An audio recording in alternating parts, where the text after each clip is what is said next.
주일 13번째 시간입니다. 제목은 육신의 소리와 사람의 말이 아니라 오직 하나님의 말씀만 붙들어야 합니다 라는 제목으로 말씀을 나누겠습니다. 하나님의 음성을 듣지 못하게 방해하는 두 가지 소리가 있어요. 그것은 바로 육신의 소리 그리고 사람의 말들입니다. 육신의 소리와 사람의 말들이 하나님의 음성을 듣지 못하게 방해합니다.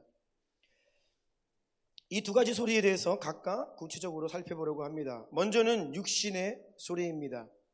육신의 소리 첫 번째, 본능입니다. 우리에게는 타락한 육신의 본능이라는 것이 있습니다. 이 본능은 욕구가 있고 충족될 때까지 끊임없이 우리 안에서 소리내어 외칩니다. 여러분 안에 본능은 끊임없이 그 본능이 충족되기를 원하기 때문에 외쳐 소리내어 말합니다. 우리의 귀로는 들리지 않지만 우리 내면에서 그 육신이 소리내어 외쳐요. 이삭의 첫째 아들 에서를 잘 아시죠? 그의 인생을 보면 육신의 음성이 우리에게 어떠한 영향을 줄 수 있는지를 알 수 있습니다. 순간 에서는 완전히 육신의 소리에 지배를 당하고 있던 것입니다. 육신의 소리가 지배하면 영적인 가치들은 더 이상 눈에 보이지 않습니다. 육신의 소리에 지배당하면 당장에 눈에 보이고 손에 잡히는 이 땅의 것을 원하게 됩니다. 다시요, 육신의 소리, 본능의 소리가 우리를 지배하면 그때부터 우리는 영적인 것들에 대해서는 눈이 멀고 당장에 눈에 보이고 손에 잡히는 것들, 이것을 원하게 돼요. 그래서 에서에게는 장자의 유업보다 당장 배고픈 배를 채우는 것이 훨씬 중요한 일이 되어 버렸습니다. 그런데 시간이 지나서 에서가 아버지로부터 축복을 원하는 장면을 보면 에서는 분명히 이 아버지로부터 받을 축복과 장자가 누릴 유업에 대해서 모르던 자가 아니에요. 이 가치를 너무나 잘 알고 있었기 때문에 에서는 아버지에게 소리내어 울며 아버지 제발 저에게 축복하여 주십시오. 아버지 저에게도 축복을 나누어 주십시오. 소리 높여 우는 모습을 볼 수 있어요. 에서는 분명히 아버지로부터 받을 장자의 축복과 유업이 얼마나 가치 있는지를 알았던 자고 그것을 원하던 자였습니다. 그럼에도 불구하고 그는 배가 너무나 고파서 그 육신의 본능의 소리가 그를 지배하자 그 순간 장자의 명분을 동생에게 팔아버리는 선택을 했던 것이죠. 이렇게 육신의 소리에 지배를 당했던 에서, 그 인생의 운명, 데스티니가 이날 완전히 뒤바뀌어 버리는 것입니다. 배고픔 때문에. 우리가 금식할 때 우리의 마음에 들려오는 가장 큰 목소리, 먹고 싶다라고 하는 본능의 소리입니다. 먹고 싶다, 먹고 싶다. 사단이 예수님을 시험할 때에 예수님은 40일 금식을 하고 난 다음이었어요. 예수님은 엄청난 배고픔을 느끼셨을 겁니다. 그때 실제로 사단은 예수님을 먹을 것으로 유혹을 합니다. 시험을 했습니다. 예수님의 인성, 즉 사람의 연약함을 공격한 것입니다. 하지만 예수님은 그 순간 욕구와 육신의 음성에 지배당하지 않으셨어요. 예수님의 입에서는 그 본능을 이기시고 하나님의 말씀을 그 입으로 단호하게 선포하시며 사단의 시험을 이기셨습니다. 육신의 본능의 소리가 들려올 때에 예수님은 하나님의 말씀을 그 입으로 말했습니다. 또한 예수님이 겟세마네에서 간절히 기도하실 때 베드로, 야고보, 요한 함께 깨어 기도하자라고 말씀하셨지요. 하지만 이 베드로, 야고보, 요한 세 제자는 피곤한 육신의 본능으로 인해 기도하지 못하고 잠들어 버렸습니다. 그리고는 예수님이 붙잡히시자 예수님을 버리고 정신없이 도망쳐버리는 신세가 되어버렸죠. 주님, 내가 결코 주님을 떠나지 않겠습니다 라고 호언장담했던 베드로도 살고 싶던 본능을 이기지는 못했어요. 본능의 소리가 하나님의 음성을 가로막았습니다. 육신의 소리가 여러분의 인생과 여러분의 인생을 향한 하나님의 뜻을 가로막아요. 우리가 본능의 소리를 듣고 따를수록 하나님의 음성은 들리지 않습니다. 여러분, 매일매일 육신의 소리를 잘 분별하시기를 축복합니다. 그리고 결코 본능이 원하는 대로 여러분 자신을 내어주지 말고 반드시 믿음의 선택을 하시기를 축복합니다. 육신의 소리 두 번째입니다. 감정입니다. 감정. 정말 많은 사람들이 감정의 지배를 받습니다. 감정적인 사람은 감정의 지배를 받아 행동할 때가 많기 때문에 잘못 말하고 실수를 하게 됩니다. 감정적인 것은 다르게 말해서 미성숙한 것입니다. 사람은 미성숙할 때 감정대로 행동합니다. 주로 어린 아이들이 하는 행동과 같습니다. 감정에 근거한 미성숙한 삶을 살면 결코 영적인 삶을 살 수 없습니다. 감정에 근거한 미성숙한 삶을 살면 결코 영적인 삶을 살 수가 없습니다. 왜냐하면 감정은 하루에도 수십 번씩 바뀌기 때문입니다.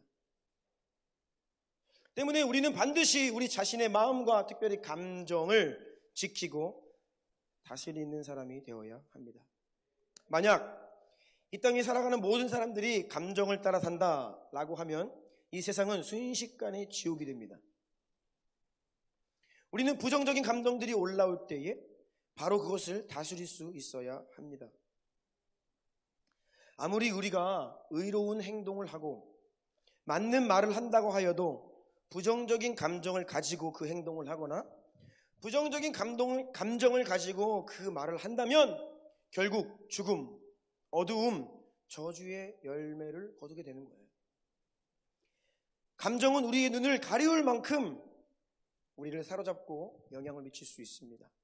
쓴뿌리, 미움, 시기, 질투, 분노, 짜증, 이러한 부정적인 감정이 나를 사로잡으면 결국 돌아오는 것은 그 부정적인 열매일 뿐입니다. 여러분, 이런 육신의 감정들은 우리 인생에 득될 것이 전혀 없습니다. 우리는 영이 감정을 다스리도록 해야 되고 말씀에 기반한 생각이, 말씀을 기초로 한 견고한 생각이 우리의 감정을 다스리도록, 우리의 감정을 지배하도록 해야 해요. 이것이 바로 영적인 사람이고 장성한 자입니다. 우리는 가인의 분노를 기억해야 합니다. 하나님이 동생의 제사를 받으시고 자기의 제사를 받지 않으셨어요. 그러자 그는 분노합니다. 그리고 그 분노는 결국 동생을 죽이는 죽음의 열매를 가져오게 됩니다. 분노의 감정이 막 올라왔을 때 하나님께서 가인에게 뭐라고 말씀하셨습니까? 읽어볼까요? 5절부터 7절까지입니다. 시작. 가인과 그의 재물은 받지 아니하신지라. 가인이 몹시 분하여 안색이 변하니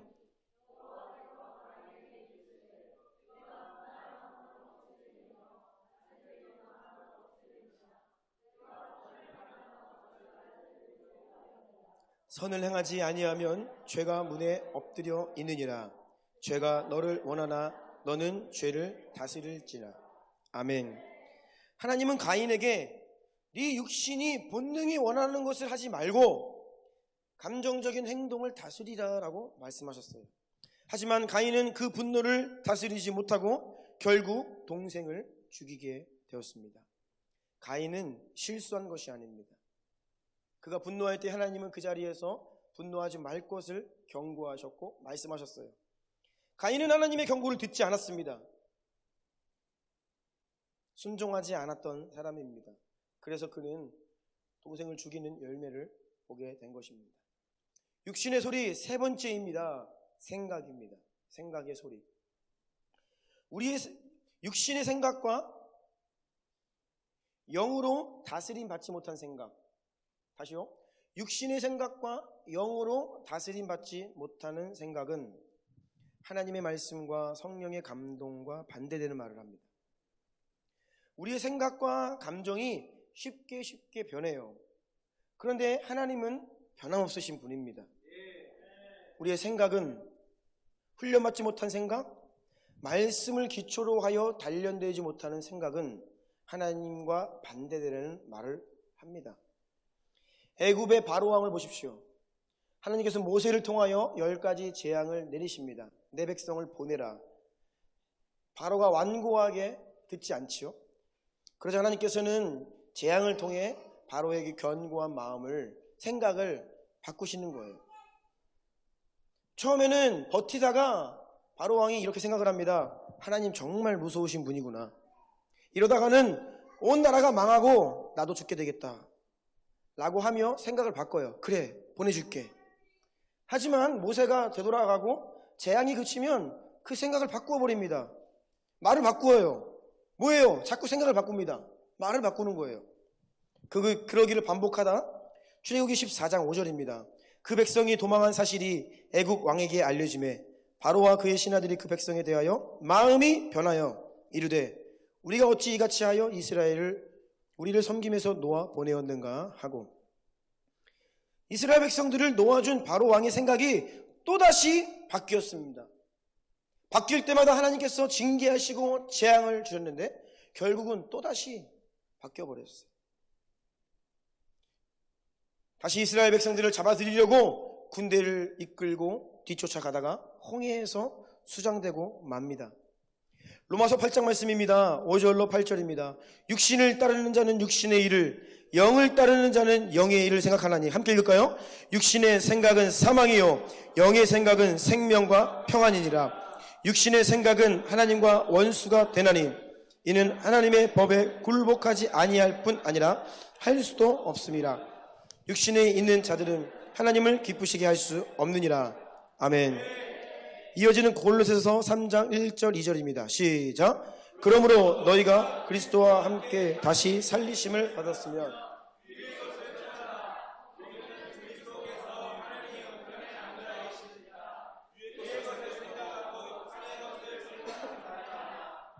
아멘. 이 두 구절이 무엇을 말씀하고 있습니까? 우리의 생각은 두 곳으로부터 영향을 받을 수 있다는 것입니다. 하나는 땅에 속한 육신으로부터 영향을 받은 생각이고, 다른 하나는 하늘에 속한 하나님으로부터 성령의 감동을 입은 영의 영향을 받는 생각. 두 가지 영향을 받는 곳이 있다는 것이에요. 여러분의 생각을 땅에 속한 육신에 두지 마시고 하늘에 속한 것을 생각하시기를 축복합니다. 육신의 소리 네 번째입니다. 의지입니다. 자기 의지의 소리. 우리 가운데 의지가 강한 사람도 있고 약한 사람도 있습니다. 그런데 엄밀히 말하자면 의지가 약한 사람도 사실 본능대로 살고자 하는 의지가 강한 겁니다. 먹고 싶을 때 먹고 자고 싶을 때 자고 싶은 그 본능대로 살고자 하는 의지가 강한 것을 우리는 의지가 약하다라고 이야기를 하죠. 의지는 다른 말로 고집이라고도 할 수 있습니다. 자기중심적인 생각과 의지가 강할수록 다른 사람들의 말을 듣지 않습니다. 내가 하고 싶은 대로, 내가 맞다고 생각하는 대로 계속 밀고 나아가는 거예요. 세상은 이렇게 주관이 확실하고 의지가 강한 것을 성공의 조건으로 말하기도 합니다.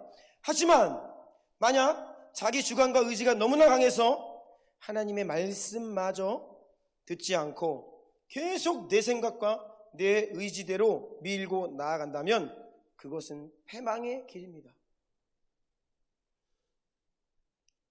사울이 그러했습니다. 이미 하나님의 영이 사울을 떠나셨습니다. 이제는 하나님께서 사울 대신 다윗을 왕으로 세우심을 모든 사람이 알고 있었어요. 심지어 사울 자신도 그것을 알고 있었습니다. 사무엘상 23장 17절에 요나단이 이렇게 말합니다. 곧 요나단이 그에게 이르기를 두려워하지 말라. 내 아버지 사울의 손이 내게 미치지 못할 것이요 너는 이스라엘 왕이 되고 나는 내 다음이 될 것을 내 아버지 사울도 안다 하니라. 다윗이 왕이 될 것을 모두가 알고 있었고 사울 자신도 그것을 알고 있었습니다. 사울은 하나님이 이미 자신을 떠난 것을 알았고 다윗이 그 왕권을 이어받았다는 것을 알았음에도 불구하고 어떻게 했지요? 다윗을 죽이려고 계속해서 수년을 따라다녔습니다. 결국 다윗이 사울이 자기를 죽이려고 하는 것을 몇 번 죽음의 위협을 거치면서 도망을 가버리죠. 도망을 감에도 불구하고 계속해서 어디에서 다윗이 어디에 왔다더라 소식을 들으면 군대를 이끌고 다윗을 죽이러 찾아갑니다. 하나님의 뜻을 거스르고 다윗을 죽이고 말겠다고 하는 의지가 얼마나 강했는지 완고했고 집착 수준을 넘어 정신분열의 지경까지 갔습니다. 이것이 바로 사울을 죽이겠다고 하는 사울의 의지였고 고집이었습니다. 다섯 번째 육신의 소리입니다. 동기. 사람 안에 숨어있는 동기. 언제나 사람들 안에는 동기가 있습니다. 어떤 일을 할 때에 정말 그것을 왜 하는지 동기가 있어요. 돌려 말하기도 하고 듣기 좋게 말하기도 합니다. 수도 없이 다양하게 말하고 때로는 거짓말도 합니다. 하지만 중요한 것은 그 안에 숨어있는 동기입니다. 여호수아 9장에 보면 기드온 사람들에 대해 나오죠. 이들은 이스라엘이 두려워서 먼 나라에서 온 것처럼 위장을 하고 여호수아에게 다가갔습니다. 모든 것을 다 꾸미고 계획하고 거짓말로 여호수아를 속였지요. 여호수아 9장 14, 15절 읽겠습니다. 시작. 무리가 그들의 양식을 취하고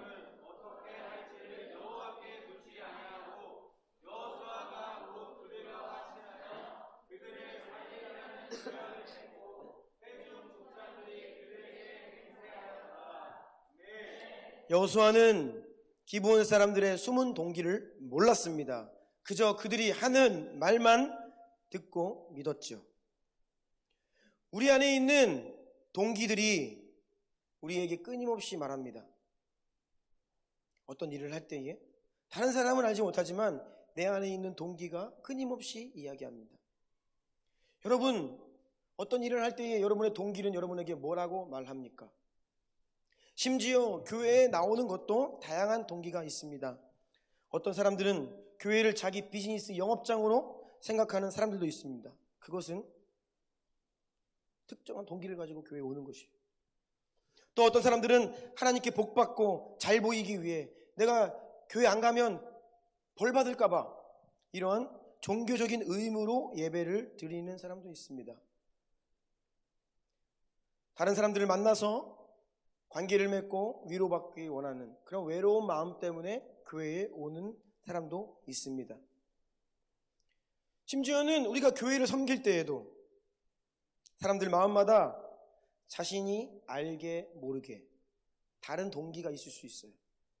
사람들의 인정받기를 원하는 마음으로 교회를 섬길 수 있고, 교회 안에서의 어떠한 자기 지위나 자기 만족 같은 동기들이 자리 잡고 있을 수 있습니다. 그래서 그 본래의 동기가 깨어지면 그 자리를 떠나요. 아나니아와 삽비라를 보십시오. 그들은 재산을 팔아 일부를 감추고 교회에 헌금을 했습니다. 마치 모든 것을 다 드리는 것처럼 거짓말을 했습니다. 왜 그랬죠? 그들에게는 숨은 동기가 있었습니다.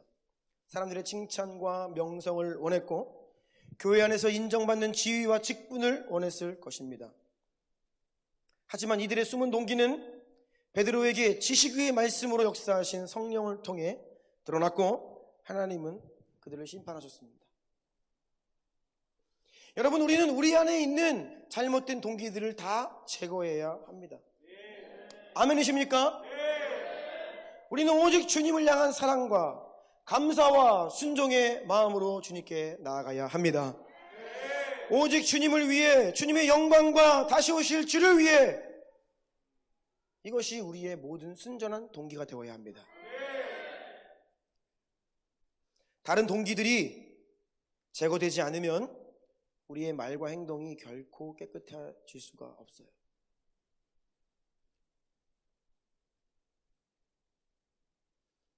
한 주간 세상을 살아가면서 여러분의 마음 속에서 여러분의 동기가 뭐라고 이야기하는지 면밀히 관찰하십시오. 나는 오늘 이 일을 왜 하는가? 나는 오늘 이 사람을 왜 만나는가? 나는 지금 이 말을 왜 하고 있는가? 그것이 하나님의 뜻이 이루어지는 것, 하나님의 영광이 되어야 한다는 것입니다. 아멘, 아멘. 큰 두 번째입니다. 하나님의 소리를 방해하는 큰 두 번째, 사람의 말입니다. 사람의 말에 대해서 몇 가지 말씀드립니다. 사람의 말, 첫 번째, 의견과 관점입니다. 사람들은 항상 자기의 의견을 말합니다. 이 음식은 너무 짜다, 싱겁다. 같은 음식을 두고서도 사람들의 생각이 달라요. 의견이 다릅니다. 너무 춥다, 너무 덥다. 같은 공간에 안에 있지만 여러분도 느낌이 다릅니다. 지금 어쩔 때 저는 너무 더운데 어떤 분은 담요를 덮으세요. 너무 시끄럽다, 너무 조용하다. 사람들 각자의 의견은 끝도 없습니다. 여러분, 만약 우리가 인생을 사는데 사람의 의견에 따라 산다면 갈대와 같이 흔들리고 파도에 휩쓸리듯 이리 치이고 저리 치이는 피곤한 삶을 살게 됩니다. 이 사람의 의견에 맞췄다가 시간이 지나고 보니까 저 사람 말이 맞는 것 같고 매우 피곤한 인생을 살게 되는 거예요. 우리가 분명히 알아야 할 것이 있습니다. 어떤 사람의 의견도 어느 누구의 말도 모든 사람을 만족시킬 수는 없습니다. 우리는 사람을 만족시키는 인생을 살면 안 됩니다. 사람을 만족시키는, 사람의 말을 따르는 인생은요, 가치 없는 인생이에요. 수많은 사람들의 다양한 의견들이 여러분 주변에서 들려옵니다. 그것이 여러분의 육신과 정신을 지치게 하는 것을 그냥 내버려 두지 마십시오. 아멘이십니까? 네. 심지어 신앙생활도 다른 사람의 의견과 생각을 따라 하는 사람들이 있습니다.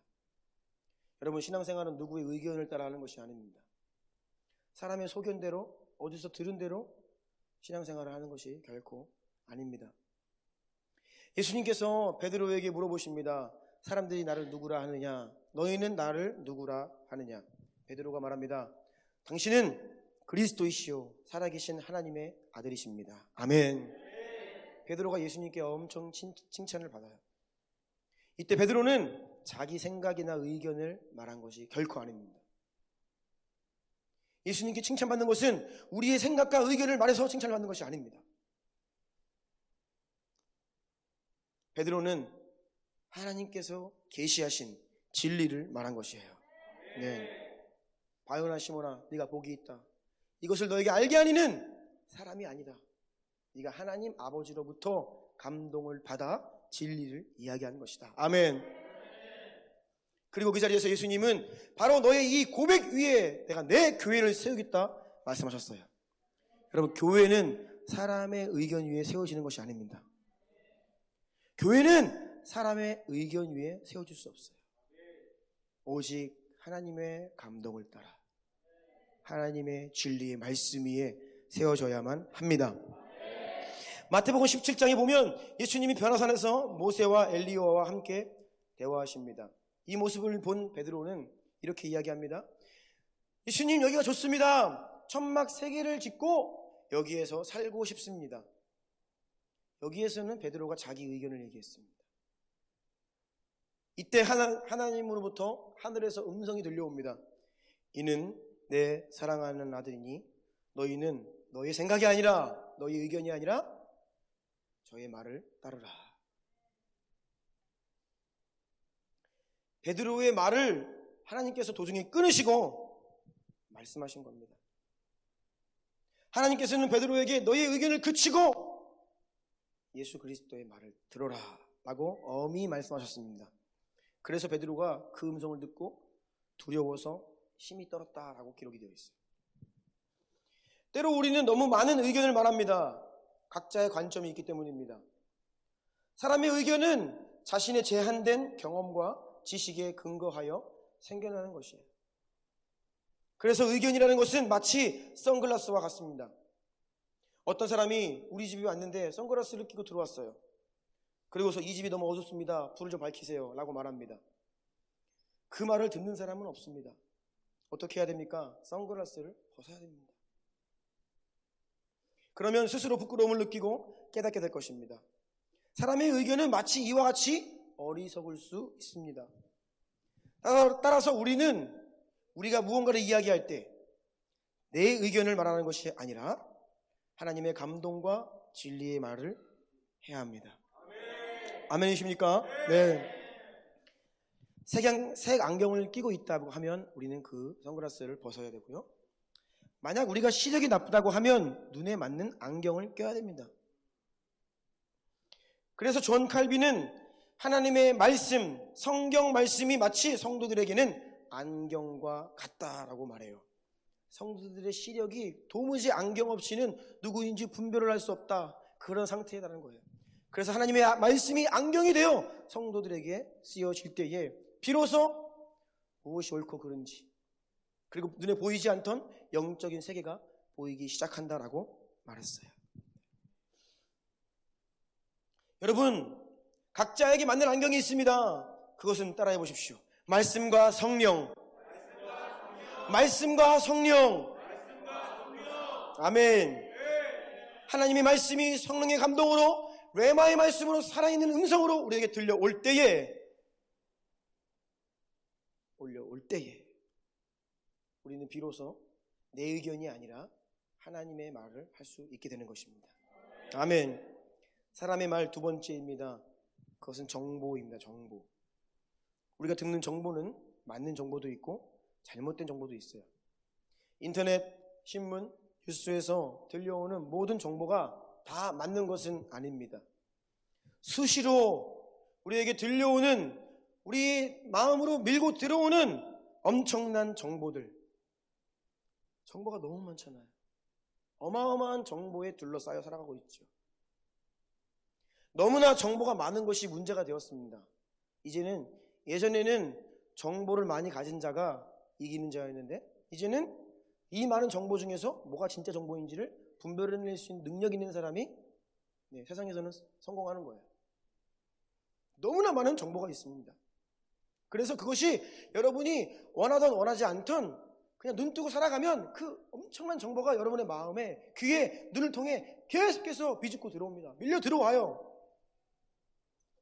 그런데 그 정보가 여러분의 마음과 감정을 휘둘러서는 안 돼요.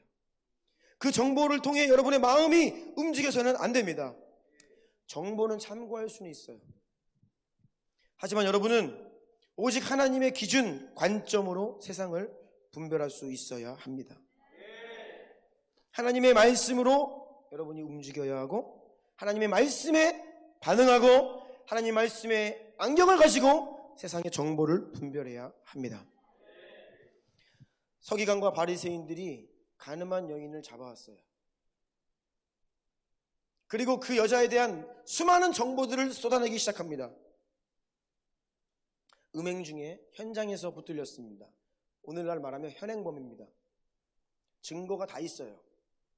목격자들도 있습니다.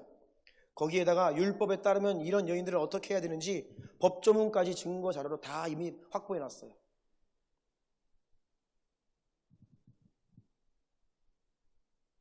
그런데 예수님께서 이 사람들의 말을 듣고 어떻게 하십니까? 그래, 증거가 충분하구나. 증인들도 있구나. 법도 여기 있구나. 어떻게 하시죠, 예수님께서? 돌을 가져와라. 사형이다. 라고 말씀하십니까? 너희 가운데 죄 없는 사람이 먼저 돌을 들어서 치기를 시작해라. 여러분, 돌로 사람을 죽일 때에는요, 먼저 던지는 게 중요합니다. 돌로 사람을 죽이는 일은 너무나 잔혹한 행위입니다. 이게 군중 심리로 사람들이 우르르 달려들어서 던져야 사람을 죽일 수 있어요. 누군가가 먼저 돌을 들어야 됩니다. 근데 예수님께서 죄 없는 자가 돌을 들어라 라고 말씀하셨습니다. 그러자 사람들이 예수님 곁을 다 떠나가 버렸어요.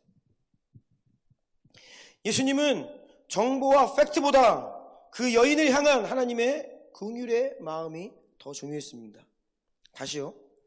정보보다, 팩트보다 그 인생을 향한 하나님의 마음이 더 중요했습니다. 그래서 정보와 팩트를 가지고 목소리를 높이는데 무언가를 강력하게 주장을 하지만 그 인생 가운데 하나님의 임재가 없고, 하나님의 골방이 뭔지를 모르고, 하나님의 감동이 뭔지를 모르는 인생은 오늘날의 서기관과 바리새인이 됩니다.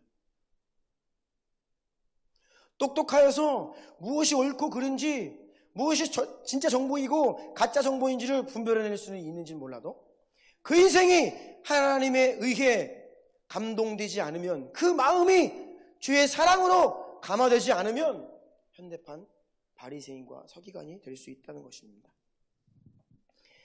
제자들이 배를 타고 갈릴리 바다 건너편으로 노를 저으며 열심히 노를 젓고 지나가고 있는데 큰 풍랑을 만났습니다. 예수님은 그 배에 타고 계시지 않았어요. 엄청난 바람과 비바람이 몰아치면서 그 배가 침몰할 지경이었습니다. 그때 예수님께서 바다 위로 걸어서 제자들에게 다가오십니다. 제자들이 유령이다 소리를 지르며 무서워할 때 예수님 말씀하십니다. 안심하라, 나니 두려워 말라. 그때 베드로가 이렇게 이야기하죠. 만일 정말 주님이시거든 나를 명하사 물 위로 오라 하십시오. 예수님께서 그래 베드로야 와라. 그래서 베드로가 배에서 나와요. 물 위를 걷습니다. 여러분, 베드로만한 믿음, 굉장한 믿음입니다. 제가 이 본문을 보면서 너무 재밌는 거예요. 왜요? 예수님이 걸어오라 말씀을 안 하셨어요. 자기가 걷고 싶다 그랬습니다. 나도 예수님처럼 걷고 싶어요. 주님, 제가 물 위를 걷고 싶습니다. 나로 하여금 물 위를 걷게 하소서. 이것은 예수님이 먼저 베드로에게 베드로야 너 믿음을 가지면 물 위를 걸을 수 있다라고 말씀하신 게 아닙니다. 베드로는 정말 열정이 있고 믿음이 있었고 정말 그러한 믿음으로 고백했고 그 순간 주님 말씀을 순종하고 믿음으로 물 위를 걸었습니다. 그런데 갑자기 정신이 돌아온 거예요. 눈앞에 막 비바람이 보이고 막 파도가 보이기 시작하는 겁니다. 그래서 베드로가 물에 빠지기 시작했죠. 베드로 육신의 눈에 정확한 객관적인 정보들이 들어오기 시작한 겁니다. 내가 물 위에 떠 있네. 이게 무슨 일일까? 비바람이 몰아치네. 이건 뭐지? 무엇이 문제였죠?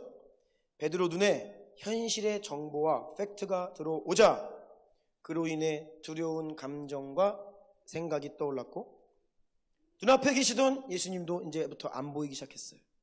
그리고 분명히 예수님께서 오라 하셨는데 예수님의 음성도 잊어버렸습니다. 베드로에게 남은 것은 뭐예요? 정보와 팩트, 나를 둘러싸고 있는 객관적인 상황, 그것을 보자 물에 빠지는 겁니다. 여러분, 우리는 믿음의 결단과 순종 이후 직면하는 현실을 잘 돌파해야 합니다. 베드로처럼 믿음으로 고백하고 결단하고 믿음의 발걸음을 내디뎠는데 어느 순간 정신을 차리고 보니까 내가 지금 뭐하고 있는 거지? 내가 이럴 수 있어? 내가 이럴 만한 능력이 있는 거야? 현실이 그게 아니잖아! 라고 하며 여러분 주변을 둘러싸고 있는 객관적인 정보가 여러분의 믿음의 눈을 어둡게 할 수 있다는 것이에요. 우리는 현실이 눈에 들어올 때에, 많은 정보들이 우리 귀를 통해 들어올 때에 나 자신의 무능함에 주목해서는 안 되고 상황과 환경을 바라보며 두려워해서는 안 됩니다. 여러분, 정보가 하나님의 음성보다 중요하지 않습니다. 다시요. 여러분, 팩트가 하나님의 음성보다 중요하지 않습니다. 아멘이십니까? 아무리 우리가 세상을 객관적으로 바라보고 아무리 정확한 정보를 가지고 있다라고 하여도 그것은 결코 진리보다 앞설 수 없습니다. 아멘. 코로나가 전 세상을 뒤엎고 교회들이 쇠퇴하고 영혼들이 교회를 떠나도 하나님의 약속을 앞설 수는 없습니다. 아멘이십니까? 주의 몸된 교회는 반드시 부흥합니다. 반드시 부흥해요. 우리는 이 남은 과업들을 완성하고 영광 가운데 예수 그리스도를 맞이할 것입니다.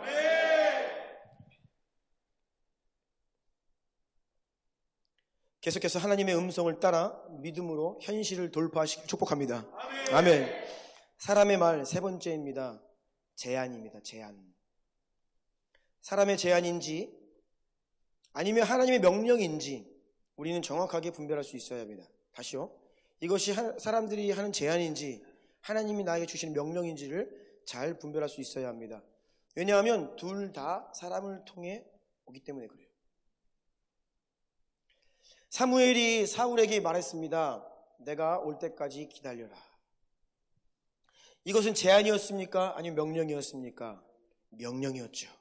그런데 사울은 사무엘의 명령을 제안처럼 받아들였습니다. 사울의 행동을 보면 압니다. 제안으로 받아들였기 때문에 결국 자기가 판단하고 다른 결정을 해버려요. 제안이란 내 능력과 판단으로 취사 선택할 수 있는 것이기 때문에 사울은 사무엘을 통해 주어진 하나님의 명령을 제안으로 여겼습니다. 에덴 동산에서는 무슨 일이 있었습니까? 하나님께서 분명히 선과 악을 알게 하는 나무의 열매를 먹지 말라고 명령하셨습니다. 그런데 사단이 하와에게 접근하여서 어떻게 합니까? 제안을 하기 시작합니다. 한번 먹어보지 않을래? 정말 하나님이 먹지 말라고 했니? 한번 먹어봐. 나쁘지 않아. 죽지 않을 거야. 오히려 너의 시야가 열려 하나님처럼 될걸. 하와는 그럴듯한 사탄의 제안에 속아 넘어가죠. 그리고 남편 아담에게도 제안을 합니다. 당신도 먹어보세요. 하나님이 분명히 먹으면 죽는다고 했는데 제가 이미 먹었는데요. 안 죽었어요. 그렇게 인류의 죄가 시작되었습니다. 여러분, 하나님의 명령과 사람의 제안을 구별하는 것은 너무도 중요합니다. 하나님의 명령 앞에서는 다른 어떤 제안도 고려해서는 안 되는 것이에요.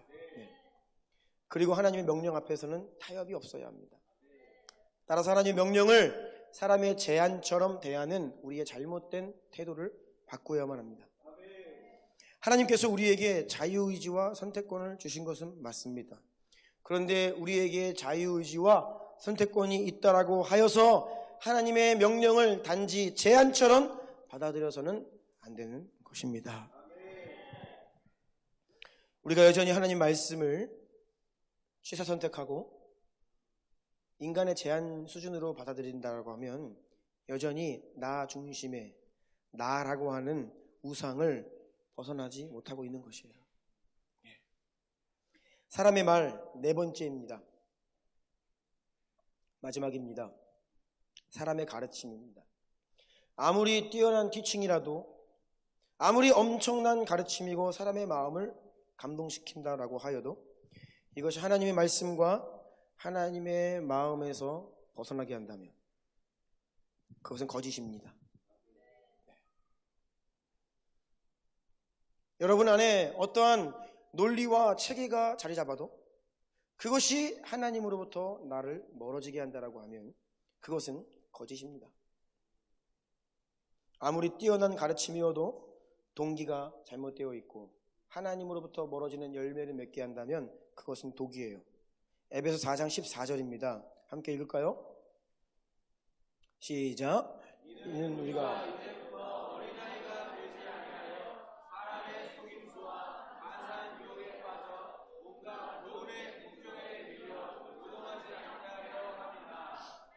아멘.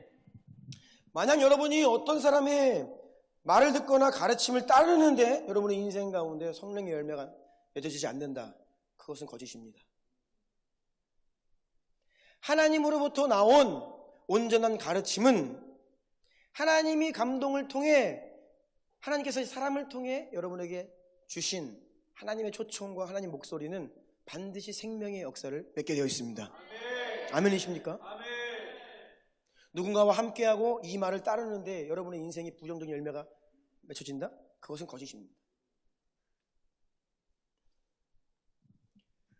사람의 가르침이 하나님의 말씀을 거스르게 하면 그것은 사기입니다. 사기. 이단들이 하는 것이죠. 성경을 빙자하여서 성경을 이리저리 인용하면서 결국 사람들을 멸망의 길로 인도하는 사기꾼들이 바로 이단들이 하는 짓입니다.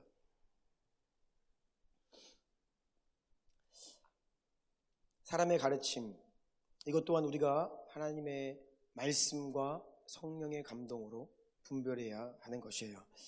말씀을 정리하려고 합니다. 이 밑에 나와주시고요. 오늘 하나님의 소리를 듣지 못하게 방해하는 두 가지 육신의 소리와 사람의 말에 대해서 살펴보았습니다.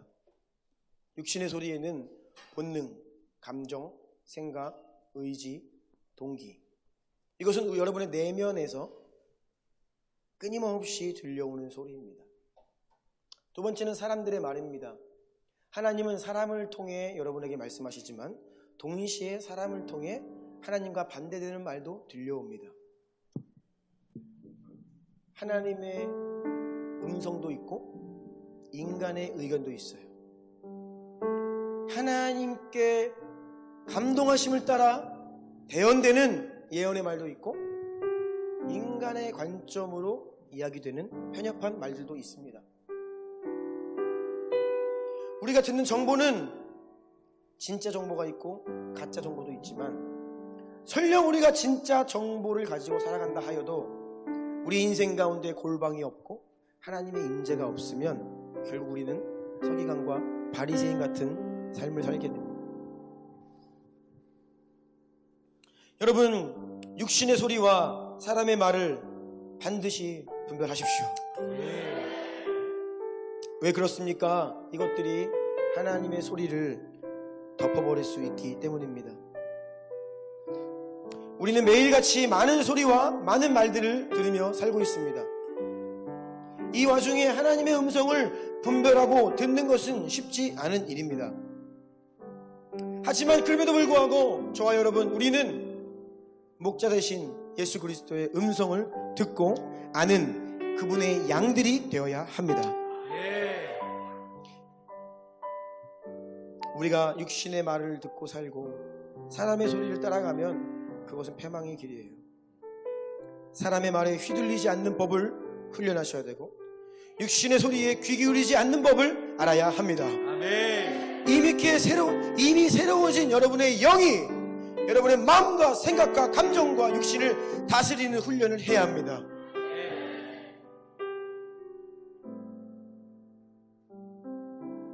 우리 안에 육신의 소리와 사람의 말들이 잠잠하게 되는 거예요. 하나님의 음성만이 우리 가운데 우렁차게 울려 퍼지고 그 하나님의 진리의 말씀과 음성이 우리의 삶을 지배하고 사로잡고 생명의 길로 인도받는 저와 여러분이 되어야 합니다. 우리 한 번만 기도하기를 원합니다. 그 자리에서 일어나시겠습니다. 우리 이렇게 기도할 겁니다. 하나님 아버지, 우리의 귀를 만져 주시옵소서. 오직 하나님 아버지의 음성만 듣게 하여 주시옵소서. 주님 말씀하십니다. 귀 있는 자는 성령이 교회들에게 하시는 말을 들을지어다. 주님 기도합니다. 우리가 다른 말들을 듣지 않게 하여 주시옵소서. 오직 하나님의 말씀과 음성만 듣게 하여 주시옵소서. 땅의 음성이 아니라 하늘로부터 들려오는 하늘의 음성을 듣게 하여 주시옵소서. 떡으로만 살 수 없습니다. 하나님의 입으로부터 오는 말씀으로 살아가게 하여 주시옵소서. 저에게 말씀하옵소서. 듣게 하소서. 영의 귀를 여십시오. 마음의 눈을 밝히십시오. 주의 음성을 따라 살겠습니다. 우리 두 손을 들고 주여 세 번 부르고 이러한 간구로 주 앞에 기도하며 나아갑시다. 주여! 주여! 주여!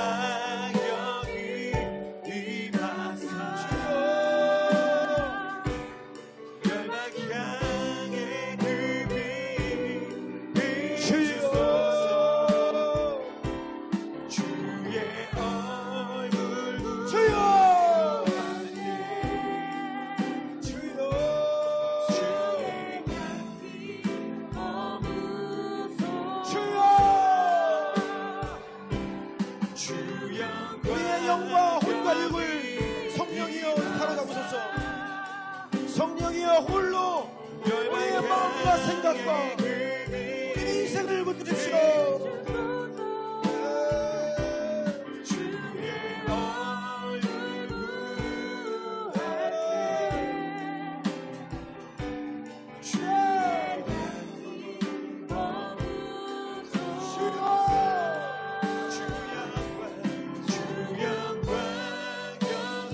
오직 하늘에서 들리는 아버지의 음성을 듣게 하십시오. 귀 있는 자는 이 시대 가운데 주께서 교회에게 하시는 음성을 들을지어다. 우리에게 영의 귀를 여십시오. 영의 귀를 여십시오. 천사 성령의 음성을 듣게 하시고 우리의 시선이 영원한 곳을 향하게 하시고 주 영광 여기 하나님의 입으로부터 나오는 말씀을 듣게 하십시오.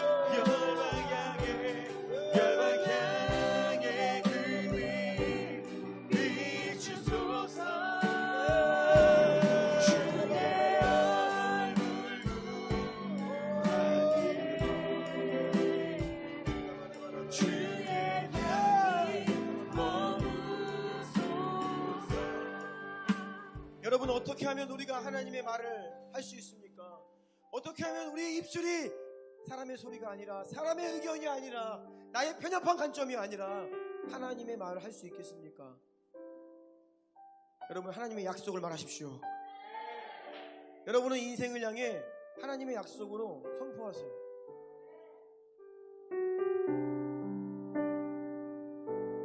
내가 그동안 들어왔던 말들이 아니라 나를 짓누르는 본능의 말들이 아니라 내 입술에 만군의 여호와께서 우리에게 약속하신 성경에 기록되어 있는 하나님의 약속의 말씀을 근거로 하여 여러분의 인생을 향해 하나님의 약속을 선포하십시오. 기록된 하나님의 말씀은 하나님의 의지이고 하나님의 뜻이고 하나님의 열정이고 하나님의 바람입니다. 아멘. 이것이 바로 예언적인 선포예요.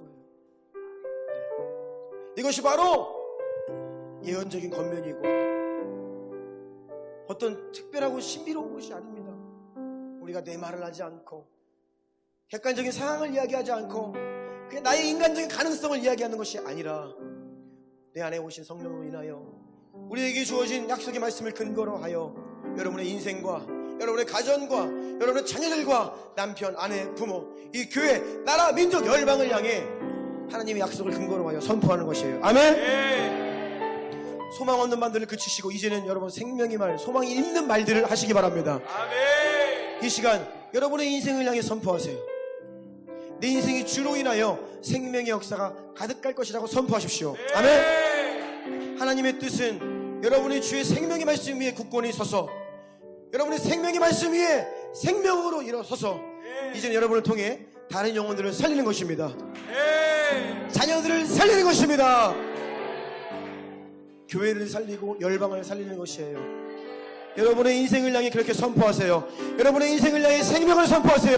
약속의 말씀을 근거로 하여 여러분의 인생을 향해 선포하세요. 치유를 선포하시고 생명을 선포하시고 새로운 날이 오고 있다라고 선포하시기 바랍니다. 우리 주여 한번 부르고 그렇게 예언적인 선포를 하며 나아갑시다.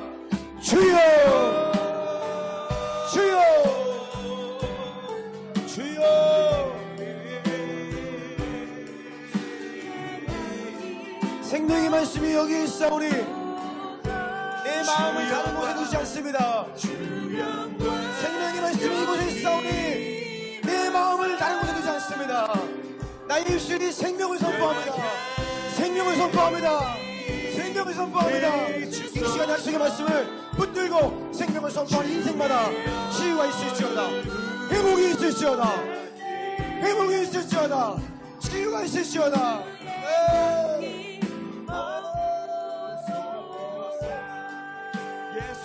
깨어진 관계가 회복될 것임을 선포합니다. 무너진 마음이 회복될 것임을 선포합니다. 모든 상처가 치유될 것임을 선포합니다. 아픈 육신 가운데 치료가 임할 것임을 선포합니다. 예수로 인해 예수로 인해 생명이 넘치고 예수로 인해 주로 인해 복음으로 인해 참되고 사랑하여 열매 맺는 것입니다. 주의 임성도 한 사람 한 사람은 통하여 영혼들이 멀리 떠지 나을 것입니다. 생명이 일어날 것입니다.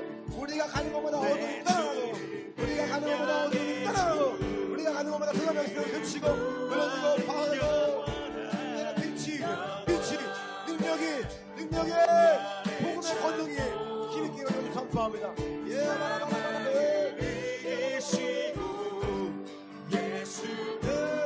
여러분 소리 내서 기도하세요. 소리 내어 기도하세요. 소리 내서 기도하세요. 주님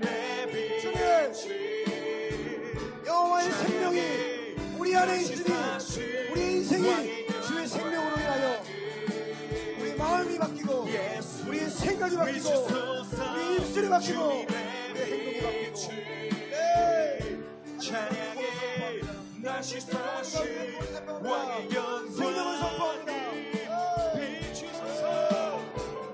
비추소서 주님의 빛을 찬양해 다시 사신 왕의 영광을 예수 비추소서 주님의 빛을 찬양해 다시 사신 왕의 영광을 예수 산으로 계시는 예수 산으로 계시는 내 주를 능력의 주 그를 구원의 주 영광 구원의 창구 사망을 이기시고 예수 구원했네. 여러분, 우리가 원수에게 공격을 당하거나 상황에 눌리거나 우리의 본능의 소리가 우리 가운데 너무나 우리를 지배하려 들 때에 우리의 입이 묶입니다. 우리 입이 묶여요. 그래서 여러분이 거하고 있는 공간 가운데 하나님의 이름을 힘있게 부르셔야 돼요. 네? 여러분이 입으로 주의 이름을 부르고 여러분이 목소리를 내어 하나님의 말씀을 대언할 때에 그것은 공간을 향한 또한 여러분 영혼을 향한 자신을 향한 선포가 됩니다. 아멘. 그것이 영적 공기를 바꾸는 거예요. 아멘. 힘드실 때에 할렐루야를 외치세요. 주여 주의 이름을 부르시기를 바랍니다. 여러분 입이 묶이면 안 됩니다. 본능의 소리가 얼마나 큰지 몰라요. 사람들의 소리와 우리 내면의 소리가 얼마나 큰지 모릅니다. 아우성칩니다. 아우성을 쳐요. 우리가 하나님의 우렁찬 목소리로 여호와의 말씀이 계속 들려지지 않으면 온갖 잡소리들이 우리 마음을 헤집어 놓고 계속해서 이런 말 저런 말 외쳐야 되는 것입니다. 그것들을 잠재워야 돼요. 그래서 우리가 훈련할 때 설교를 들으라고 하는 것입니다. 하나님 말씀 계속 반복해서 듣고 소리내어 아멘하고 그리고 무엇보다 여러분이 소리내어 기도하셔야 됩니다. 여러분 묵상기도 해보세요. 어떻습니까? 온갖 생각들이 온갖 이런저런 마음 생각 감정들이 계속 우리 마음 가운데 떠돌아다녀요. 그래서 여러분 우리가 소리내어 기도하는 것입니다. 아멘이십니까? 잠잠히 기도하는 것을 내 신앙의 캐릭터다 스타일이다 속지 마세요. 아닙니다. 시편지자들은 언제나 할렐루야를 외치고 주의 이름을 부르는 것입니다. 아멘. 여러분이 하나님의 음성 앞에 서고 하나님의 목소리가 되기 위한 첫 단추예요. 입술을 열어 주의 이름을 부르고 생명의 약속을 여러분의 입으로 선포하시길 바랍니다. 선포하시길 바랍니다. 저 기도합니다. 존귀하신 주님, 하나님의 음성을 듣고 하나님의 음성을 따라 살아야 하는 하나님의 형상들이 바로 인간인데 우리가 사단의 제한과 유혹과 시험에 넘어가 우리의 본성이 타락하여 이제는 우리 마음 가운데 얼마나 나쁜 생각, 말, 감정, 편협한 것들이 아우성을 치고 우리의 마음을 장악하려 공격하는지 모릅니다. 너무나 많은 말들이 들려오고 이런저런 이야기들이 나를 혼란케 하고 정보의 홍수 속에 살아가는 우리들의 인생입니다. 하나님, 너무나 시끄럽고 혼잡하고 번잡한 이 시대 가운데 오직 하나님의 선명한 명백한 음성이 들려지게 하옵소서. 우리의 영의 귀를 열어주십시오. 영의 눈이 활짝 열리게 하십시오. 그리하여 많은 목소리들 가운데 하나님의 음성을 분별할 수 있게 하시며 오직 주의 음성만 취하고 아멘하고 따르는 주의 백성들이 되게 하옵소서. 오늘 선포된 말씀들을 잘 분별하고 마음에 새기며 아멘하고 따를 때에 이제는 하나님, 우리가 하나님의 음성을 듣기를 원하고 하나님의 음성 앞에 반응하고 우리의 입에 주님의 말을 할 것이오니 이제는 새로운 생명의 역사가 우리 인생 가운데 시작되게 하옵소서. 계속해서 하늘로부터 새로운 음성이 들려지게 하옵소서. 예수 그리스도 존귀하신 이름으로 기도합니다. 아멘. 아멘.